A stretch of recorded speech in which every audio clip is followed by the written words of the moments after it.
Buenas tardes, hermanos. Por favor, vamos a estar en Proverbios 18:22. Vamos, por favor, a Proverbios 18:22.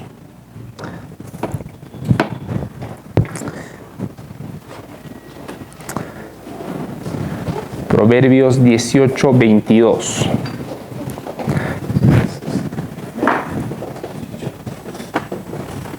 Vamos a darnos un minutito para buscar Proverbios 18:22, por favor.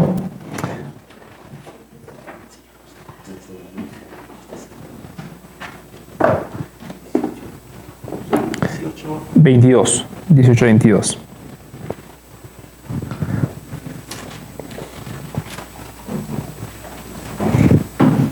Sí, ayúdenme por favor con vuestro amén cuando ya lo tengan. Ya lo tiene una parte. Buen versículo. Va a haber muchos amenes. 18:22. Antes de iniciar, por favor, voy a pedirles que pongamos nuestro celular en modo vibrador, en modo silencio, para que no seamos de distracción para nadie, ¿sí? Vamos a tomarnos unos segunditos mientras todos encontramos Proverbios 18:22. Amén. Dice así la palabra del Señor: el que halla esposa halla el bien y alcanza la benevolencia de Jehová. Lo voy a repetir nuevamente. El que halla esposa, ¿halla qué según vuestras Biblias? Halla el bien y alcanza la benevolencia de Jehová. De eso es lo que vamos a hablar un poquito, un par de minutos antes de empezar con la reunión de oración, ¿sí? Vamos a empezar orando para que el Señor nos ayude en este tiempo. Vamos a orar. Padre Santo, muchas gracias, Señor, por este tiempo que nos das. Muchas gracias por este tiempo de comunión que tenemos contigo. Ayúdanos, Señor, y que tu Espíritu Santo nos guíe en este tiempo y nos ayude, Señor, a entender las profundidades de tu palabra. Ayúdanos, Señor, y aún el tiempo de comunión que vamos a tener los unos con los otros y sobre todo, Señor, la comunión que vamos a tener contigo dentro de un momento. Bendice este tiempo, Señor, y guíanos en el nombre de tu Hijo Jesucristo. Amén. Amén, queridos hermanos. Entonces estamos nuevamente en Proverbios 18:22 y el proverbio que nos toca exponer el día de hoy dice lo siguiente: el que halla esposa halla el bien y alcanza la benevolencia de Jehová. Y es muy interesante que la palabra de Dios lo diga acá, y es muy importante sobre todo porque el día de hoy, cada vez que se habla de casarse, cada vez que se habla de buscar una esposa, la mayoría de personas dicen: todavía no, ¿no es cierto? Todavía no. Y nosotros hemos visto que las canciones, normalmente, todas las canciones que han escuchado ustedes, las canciones dedicadas a la esposa, ¿cómo son esas canciones? ¿Han escuchado esas canciones? Esas canciones dedicadas a las esposas, no son muy buenas esas letras, ¿no es cierto? Normalmente son letras de desamor, o letras que dicen: yo nunca me voy a casar, yo voy a estar solo para siempre, etc. Pero la palabra y aún todas estas canciones, todas estas ideas influyen en nuestra vida y distorsionan el plan que tiene Dios para nosotros. Aquí en este versículo, Proverbios 18:22, dice algo muy importante: el que halla esposa halla el bien y alcanza la benevolencia de Jehová. Lo primero que quiero resaltar de este proverbio es que inicia diciendo: el que halla esposa. Ahora, quisiera centrarme en esta palabra, el que halla, hallar. La palabra hallar implica una búsqueda intencional y activa. Y pocos lo vemos así, ¿no es cierto? Para hallar algo, disculpen y de pronto van a pensar que estoy insultando vuestra inteligencia. Para encontrar algo, primero tienes que buscarlo, ¿no? Para encontrar algo, primero tienes que buscarlo, ¿no es cierto? ¿Sí o no, Jacob? Correcto. Y esto implica entonces, si es que decimos que el que halla a la esposa, eso implica que la otra persona ha hecho una búsqueda intencional y activa. Ha hecho una búsqueda intencional y activa. Y quiero empezar con esta idea, porque la idea de buscar esposa actualmente, en la época en la que vivimos, ¿es algo positivo o es algo negativo? Imagínense que alguien se les acerque y les dice: oye, ¿sabes qué? Estoy buscando esposa. Claro, acá en la iglesia, por la cultura, decimos: wow, muy bien.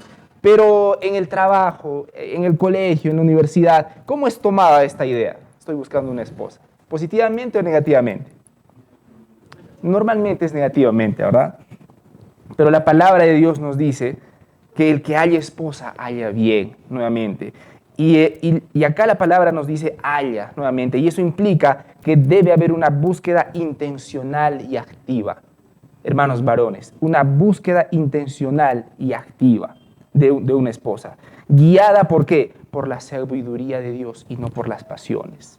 Guiada por la sabiduría de Dios y no las pasiones. La palabra haya en el versículo nuevamente implica un esfuerzo deliberado, hermanos. Entonces, por favor, los varones resalten esa palabra, haya. Para hallar, ustedes, hermanos, deben buscar intencionalmente. No se trata de un simple encuentro casual, hermanos, o de dejarse llevar por la atracción física. ¿Cómo vemos en las novelas que ocurre un enamoramiento normalmente? Normalmente vemos que ese enamoramiento sucede de forma casual, ¿no? Están caminando, se chocan, vuelan las cosas, voy a levantar tus cosas, se miran y empieza una música romántica de fondo, ¿no? Y es como nosotros en el fondo esperamos encontrar una pareja, pero la palabra de Dios es interesante, nos dice que sucede de una manera intencional y activa. El hombre que busca una esposa debe ser proactivo y diligente en su búsqueda. Entonces, yo conozco hermanos en esta iglesia que dicen, yo me quiero casar. Amén, amén con eso. Pero yo quisiera recordarles que esta palabra, que es muy precisa para el día de hoy, deberían buscar esa esposa de manera proactiva y diligente y guiada por la sabiduría de Dios y no por nuestras pasiones. Esta búsqueda debe estar guiada por la sabiduría de Dios, como les iba diciendo. ¿Esto significa qué? Significa orar pidiendo dirección, buscando consejo de personas piadosas, buscando consejo de personas maduras, y considerar las características de una mujer que honre a Dios y sea compatible con sus valores y propósito en la vida. Ahora, según la lógica bíblica, ¿quién busca a quién? ¿El varón a la mujer o la mujer al varón? ¿Qué dicen, hermanos? ¿O qué dice la palabra de Dios, mejor dicho? El varón. Porque si acá dice el que haya esposa, haya el bien, eso implica que ¿quién ha buscado a quién? El varón ha buscado a la esposa, ¿no es cierto? Ahora, ¿cómo deberíamos, cuáles deberían ser nuestras expectativas al momento de buscar una esposa, hermanos? Vamos por favor a Proverbios 3, del 5 al 8, antes de eso. Proverbios 3, 5 al 8. Ayúdenme por favor cuando ya tengan vuestras Biblias en Proverbios 3, 5 al 8.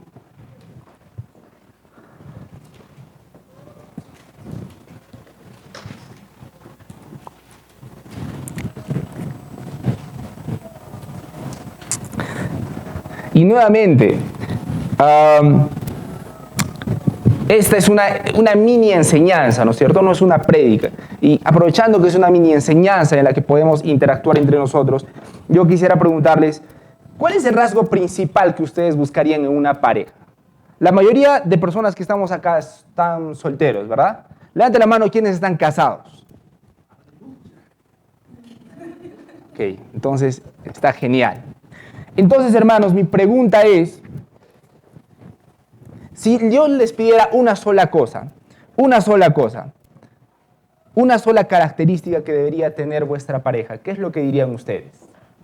Quisiera escucharlos, por favor. Les voy a dar unos segunditos para que los piensen mientras David alista el micrófono. Desde luego, primero voy a pedir voluntarios, lo cual normalmente no es normal, por lo tanto voy a elegir una persona a dedocracia. Entonces, dense un momentito. ¿Qué es lo que normalmente, si yo les diría, qué es esa cosa? Si tú definirías una sola cosa que esperas de tu pareja, ¿qué palabra sería? Para ponerles un poco más difícil, aparte de que sea cristiana y que sea mujer, ¿qué pediría? Y las mujeres lo contrario, desde luego. Piénselo, hermanos, porque ahorita van a hablar. Pásame el micro, por favor, hermano David, antes de que nos gane el tiempo. Alguien, queridos hermanos, que quiera, un voluntario que quiera decir cuál es su expectativa.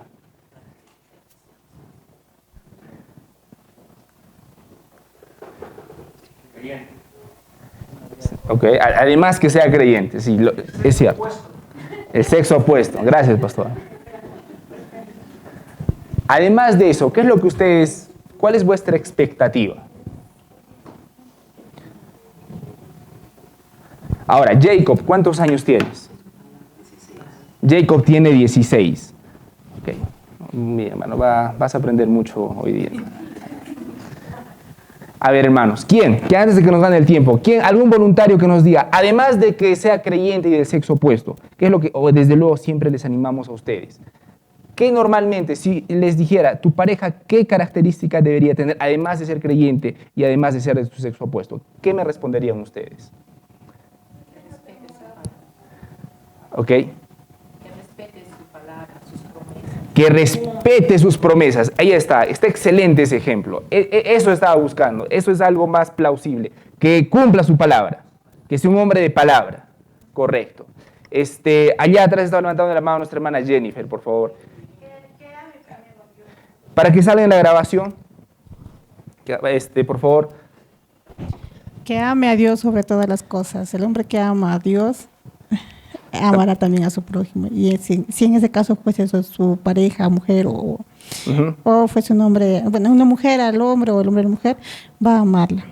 Correcto, gracias. Y Jennifer. ¿Qué tema Jehová? ¿Qué tema Jehová? ¿Por qué, de casualidad, hermana?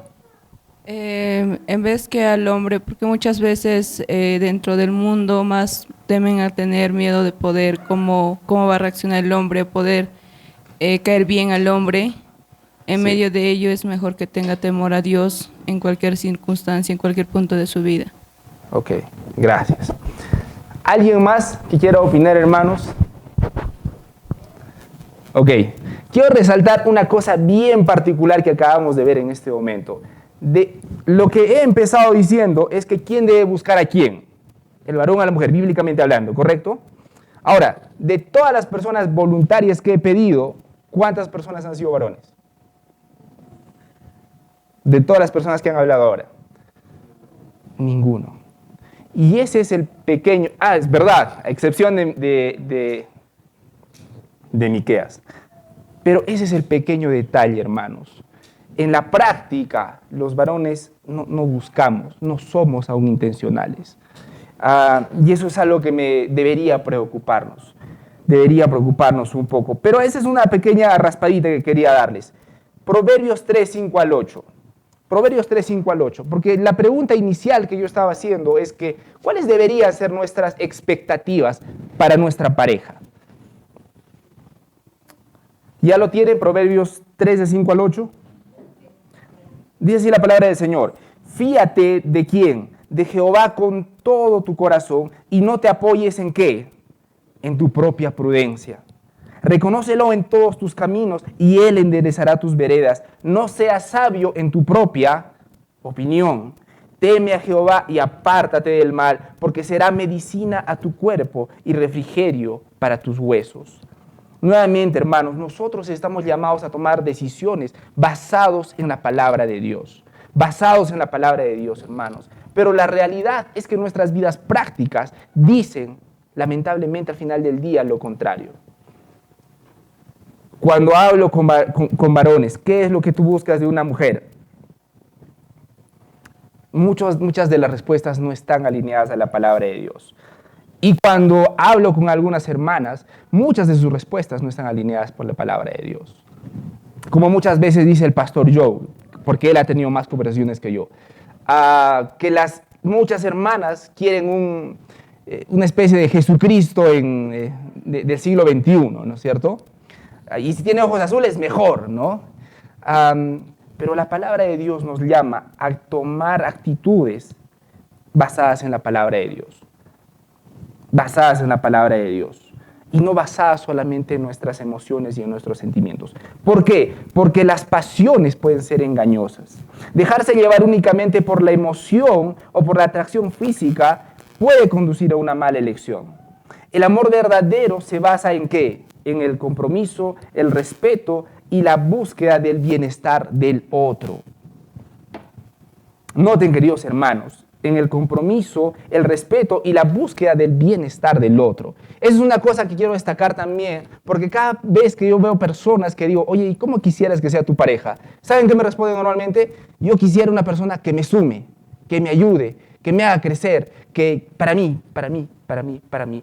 Y la palabra de Dios nos dice que cuando nosotros busquemos una pareja, nosotros busquemos un compromiso, respeto y bienestar ¿de quién? Del otro. Pocas han sido las ocasiones en que he visto personas que me digan, yo estoy buscando una esposa para ayudarla a crecer, para morir por ella, como dice la palabra de Dios, para ser un reflejo, como dicen las escrituras del Evangelio. Pocas.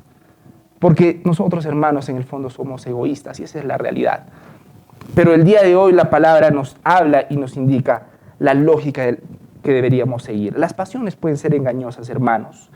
Miren cómo dice Jueces 16:4. Después de esto aconteció que se enamoró de una mujer en el valle de Soreg, está hablando de Sansón, la cual se llamaba Dalila. Ahora, Sansón se enamoró de Dalila, pero esta relación, aunque fue muy emocional y todo, se convirtió en la perdición de Sansón. La pasión que Sansón sentía por Dalila le cegó a sus verdaderas intenciones y finalmente fue su perdición. Ahora, como el tiempo que tenemos es corto, hermanos, quería indicarles algo respecto a buscar la pareja. La amistad juega un papel muy importante. Hay un teólogo que se llamaba J.C. Wright, y él decía lo siguiente: el tipo de amistades que nosotros vamos a cultivar van a influir en la elección de una esposa. Entonces, es sabio, hermanos, rodearse de personas que compartan los mismos valores cristianos y que puedan brindar un ejemplo y consejo. Quiero citar a J.C. Wright porque él dijo algo muy importante respecto a la amistad, a las amistades y a la importancia de elegir una pareja adecuada. Miren lo que dice. ¿Y quién puede estimar la importancia de escoger correctamente nuestra pareja matrimonial? Y quiero hacer una pausa acá. ¿Creen que es importante escoger correctamente a tu pareja matrimonial? ¿Sí o no? ¿Qué dicen ustedes? ¿Por qué? Ahí está el detalle. ¿Por qué? Ahora, acá vamos a estar todos de acuerdo. Sí, es importante escoger correctamente nuestra pareja matrimonial. ¿Por qué? ¿Por qué es importante escoger correctamente una esposa o un esposo? ¿Qué dicen, hermanos? Para no fracasar después en el matrimonio. ¿Ok? ¿Alguien más, hermanos? ¿Por qué? ¿Por qué es importante escoger correctamente nuestra pareja matrimonial? ¿Por qué creen? Pásale, por favor, a... Principalmente porque que honra a Dios, la familia, ¿no? Ok, si puedes explicar eso un poquito más porque no me ha quedado claro, hermano. Bueno, honrar a Dios incluye obedecer todos los principios que Dios manda en su palabra. Uh-huh. Y antes, durante, también, ¿no? Es importante. Ok, gracias. ¿Por qué más? ¿Por qué ven ustedes que es importante elegir correctamente a una pareja? Para glorificar a Dios. Para glorificar a Dios. Por favor, hermana Angie está levantando la mano. Para glorificar a Dios, efectivamente, eso es así. Porque es para toda la vida. Incluye todo tu futuro, ¿no? Porque es para toda la vida. ¿Qué quiere decir eso? Si puedes explicar un poquito más. Que cuán importante es escoger a la pareja, porque vas a compartir todo, ¿no? Con esa persona. Vas a aprender, vas a compartir, vas a convivir en el matrimonio. Entonces, eso es durante todo el resto de tu vida, ¿no? Desde que te unes con otra persona. Claro, cierto. Pastor Joe, la hermana Ingrid. La hermana Ingrid primero, no se preocupe. Porque una vez que estén matrimoniados van a ser una sola persona. Uh-huh. Ok, cierto. ¿Alguien más antes de que el pastor Joe spoilee mi enseñanza? ¿Alguien más, hermanos?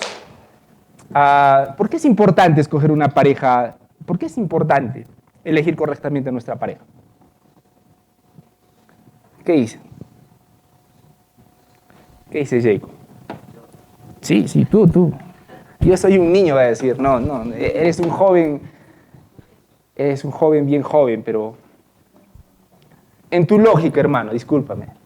¿Por qué crees que es importante elegir una pareja? En el micro. Es importante porque eso va a depender de cómo te va a ir, ¿no? Si eso te va a acercar a Dios o va a alejarte de Dios. Sí, eso. Gracias. Aprovechando que mi hermana Angélica está ahí cerquita y fue una de las que más fuerte dijo, amén, es verdad, así.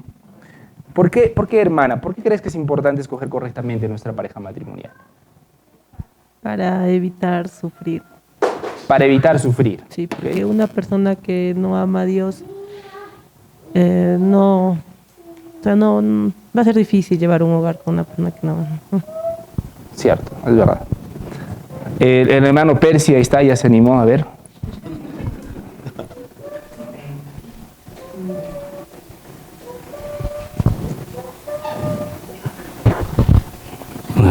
Pastor, buenas noches. Bueno, yo considero que es importante escoger una pareja porque, o sea, para hacer la obra de Dios, ¿no?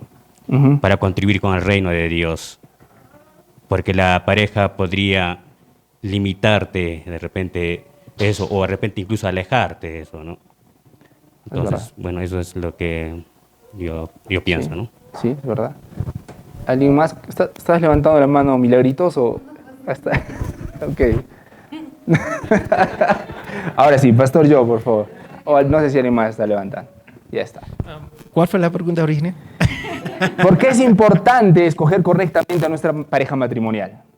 Bueno, la palabra de Dios dice en Génesis 3 que la esposa es ayuda idónea. Y Dios, cuando tú te acercas a una persona, es con la intención que el plan de Dios para ambos vidas está en, vamos a decir, en perfecta armonía. Entonces, si tú eliges la persona, vamos a decir, equivocada, entre comillas, puede fracasar a ambas personas. Y si Dios tiene un ministerio para ti, puede derrumbar ese ministerio, puede fracasar ese ministerio. Y puede ser finalmente más dolor de cabeza, más heridas, y puede terminar en divorcio porque el plan de Dios no está alineado con ambas personas. Correcto, correcto. Y quisiera aprovechar en terminar de leer la cita de J.C. Ryle. Dice, ¿quién puede estimar la importancia de escoger correctamente a nuestra pareja matrimonial? Es un paso que, según un dicho antiguo, o hace al hombre o lo deshace. Tu felicidad en esta vida y la siguiente puede depender de ello. Tu esposa ayuda a tu alma o la daña. No hay opción intermedia. No hay opción intermedia. Avivará la llama de la religión en tu corazón o aventará agua helada en esa llama y la apagará. Ella será alas o cadenas, las riendas o las espuelas en tu cristiandad, según sea su carácter. Aquel que encuentra una buena esposa encuentra verdaderamente cosa buena, decía J.C. Ryle. Pero si quieres encontrar una buena, ten cuidado cómo escoges a tus amigos, aconsejaba J.C. Ryle. Ahora, ¿cuáles son las características de una buena esposa? Y por supuesto, ustedes van a ir directamente ¿a qué proverbio? La mujer virtuosa de Proverbio 31, ¿sí?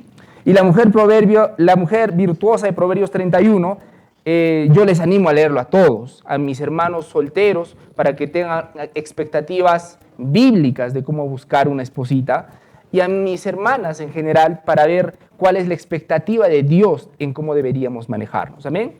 Ahora, no vamos a poder leer Proverbios 31, pero yo quisiera decirles que en resumen, la mujer virtuosa de la que habla Proverbios 31 es un modelo de fe, sabiduría, fortaleza y amor. Es más, me parece que lo hablaron en la reunión de mujeres, ¿verdad? En algún momento, la mujer virtuosa. ¿Sí? Amén. Entonces, qué bueno.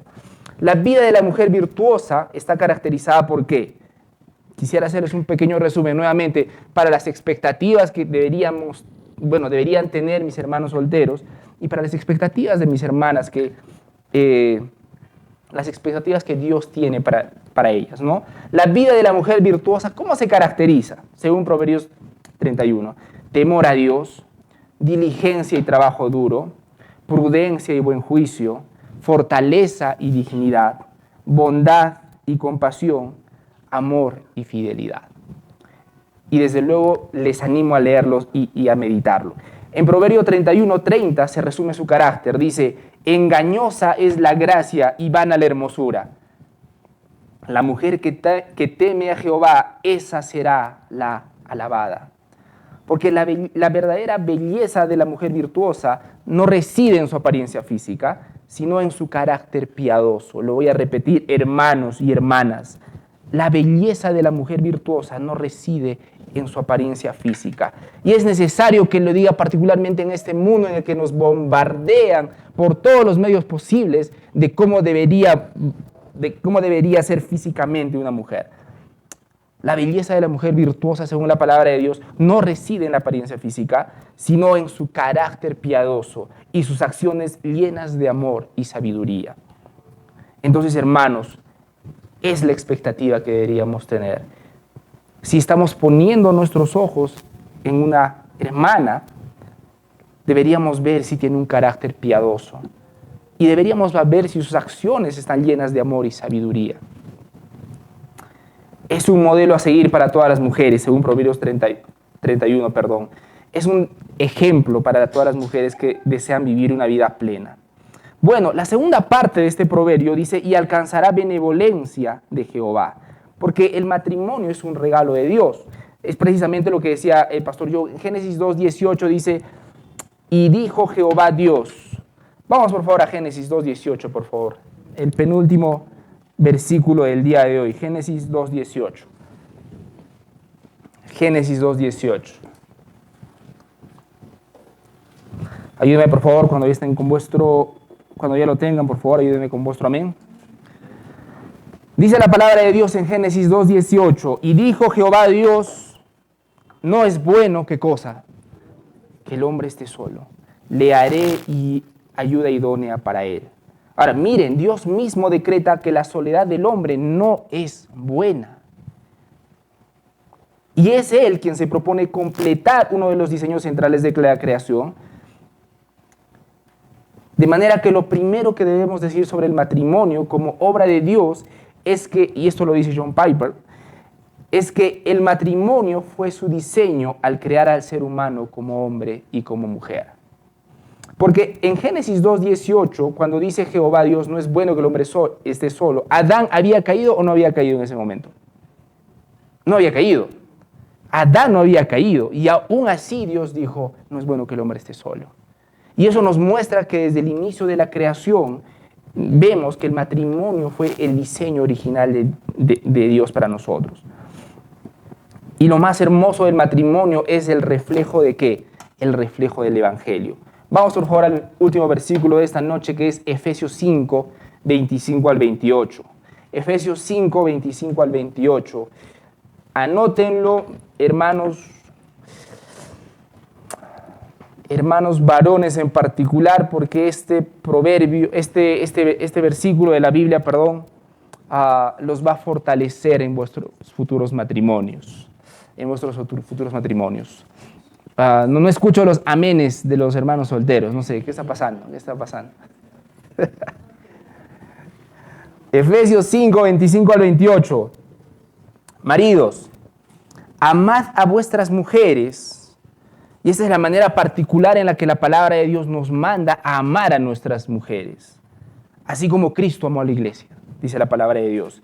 Y se entregó a sí mismo por ella, para santificarla, habiéndola purificado en el lavamiento del agua por la palabra, a fin de presentársela a sí mismo una iglesia gloriosa, que no tuviese mancha ni arruga, ni cosa semejante, sino que fuese santa y sin mancha. Así también los maridos deben amar a sus mujeres como a sus mismos cuerpos. Y termina con esta parte, el que ama a su mujer, a sí mismo se ama. Hermanos, ese es nuestro llamado para amar a nuestras futuras esposas. Hermanas, esa es la expectativa que ustedes deberían tener de un varón. Que un hombre, no que esté guapo, bueno, si está guapo, esa es añadidura, ¿no es cierto? Esa es la yapa, ¿no? Esa es la yapa. pero deberían ver si esa persona ama realmente a Dios. Porque este mandamiento solamente es posible en Cristo. Una persona que no ha conocido a Cristo, una persona que no ama a Dios, no va a poder hacerlo. Hace muchas semanas, no sé si hace pocas o muchas semanas, compartí esa historia, ¿no? de la señorita que quería casarse con un chico, pero el detalle era que el chico no era creyente, ¿no? Y se casó de todos modos, porque para la mente de la señorita ese chico era casi perfecto, ¿no? Caballeroso, con una carrera espectacular, guapo, bien hablado, prudente, educado. El único detalle era que no era creyente. Pequeño o gran detalle. Y sus pastores le dijeron, no, porque no es creyente. La Escritura dice, ¿qué comunión tiene la luz con las tinieblas? ¿Correcto? Pero la señorita terminó haciéndolo, ¿no? Y en muy poco tiempo esa emoción se diluyó muy rápidamente, ¿no? Porque ese ángel, como él lo veía, como habíamos hablado la vez pasada, en sus propias palabras, ¿no? Ya no era un ángel, era un demonio, ¿no es cierto? Y aclaré también que cuando decía ángel no se refería a mi persona, por si acaso, ¿no es cierto? Pero, hermanas y hermanos, meditemos en este versículo. Ese es el llamado de Dios para nuestras vidas. Ese es el llamado de Dios para nuestras vidas. Esa es la expectativa que deberíamos tener. Hermanos, los que son un poco menores, ustedes piensan que es demasiado pronto hablar de estas cosas. No es pronto. No es pronto. Son las expectativas que deberían tener desde ya. Y deberíamos ver que ese es el diseño que Dios ha hecho para nuestras vidas. Y nuevamente, hermanas, cuando conozcan a un chico, a un varón, vean su carácter, vean si ama realmente a Dios. Y si dice amar a Dios, vean si sus actitudes dicen eso, que está dispuesta a amar a su esposa como Cristo amó a su iglesia. Nuevamente, eso es algo que alguien que no cree en Cristo no lo va a poder hacer. No lo va a poder hacer. Déjenmelo asegurarles, por favor. No. Entonces, el matrimonio piedad, y quiero terminar con esta última frase que me pareció genial. Dice, el matrimonio piadoso es un pedacito de cielo sobre la tierra. Se los voy a repetir. El matrimonio piadoso es un pedacito de cielo sobre la tierra. Es un pedacito de cielo, hermanos. Y yo sé que ustedes, que la mayoría de nosotros está tan bombardeada por las redes sociales, por los comentarios, por los amigos. Todos los comentarios son, no te cases, ¿para qué te vas a casar? ¿Cómo decía Belizar? Ya te has amarrado, etcétera, ¿no? Pero para la palabra de Dios es algo glorioso. Para la palabra de Dios es algo altamente deseable. Es algo que deberíamos buscar y aún con diligencia. El matrimonio piadoso es un pedacito de cielo sobre la tierra. Que el Señor nos conceda ese pequeño pedacito de cielo sobre la tierra y que seamos sabios para buscar. Yo no conozco vuestros corazones, hermanos y hermanas, pero lo que sí sé es que la cultura y el mundo nos empuja a buscar a una pareja de una manera muy distinta a la que pide la palabra de Dios.